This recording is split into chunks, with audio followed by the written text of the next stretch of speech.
Les coopératives éoliennes citoyennes. Partons de l'origine. Notre population mondiale, qui dépasse désormais les 7 milliards, ne cesse d'augmenter. C'est pourquoi elle a besoin de plus en plus de ressources et de services qui, eux, produisent de nombreux déchets. Sans oublier les émissions de tout gaz à effet de serre, l'être humain entraîne l'environnement à sa dégradation. Mais revenons maintenant à cette population croissante. Prenons par exemple Hélène. Hélène vit avec son mari et ses 2 enfants.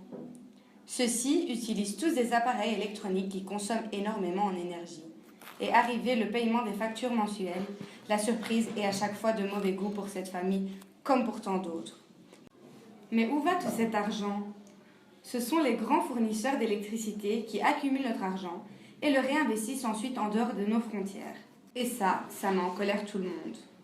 C'est pourquoi on en est venu à trouver des moyens permettant aux particuliers, ici la famille d'Hélène, d'investir dans des sources d'énergie renouvelables pour ainsi contribuer au développement durable de la société. Tout d'abord, on pensa aux panneaux photovoltaïques installés sur les toits de votre propre maison. Mais tout le monde ne possède pas un beau toit incliné et bien orienté. Et ça, malheureusement, on ne peut rien y faire. Alors, on pensa à autre chose, les énergies éoliennes. Considérée comme une technologie mature, productrice d'énergie verte, elle peut alors favoriser la diversification et l'indépendance énergétique d'un pays. Et elle ne produit pas directement de gaz à effet de serre. Et ça, c'est cool.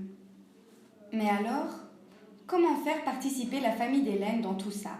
La réponse ? Les coopératives éoliennes citoyennes. Vous vous demandez ce que c'est ? C'est une forme de société commerciale dont le projet est de permettre à tout particulier qui le souhaite d'investir des montants qu'il veut dans une coopérative, tout simplement en vue d'acquérir une ou plusieurs éoliennes et enfin d'en contrôler les ressources qui en découlent. Il devient alors copropriétaire d'une éolienne se trouvant dans son quartier. La famille d'Hélène va donc avoir un contrôle sur le prix des ventes du courant. Mais ce n'est pas tout. Avant de recevoir des dividendes sur ce genre de projet, il faut multiplier les éoliennes en sachant qu'une seule d'entre elles fournit jusqu'à 1000 familles en électricité. Et c'est assez intéressant. Réfléchissez bien. Depuis ces dernières années, le contexte éolien est en constante évolution. Et finalement, Hélène et sa famille généreront des bénéfices. Ceux-ci pourront être à nouveau investis dans un projet éolien ou bien dans d'autres projets de développement social ou environnemental. Et c'est pourquoi, au fou et au vent, il faut céder le passage.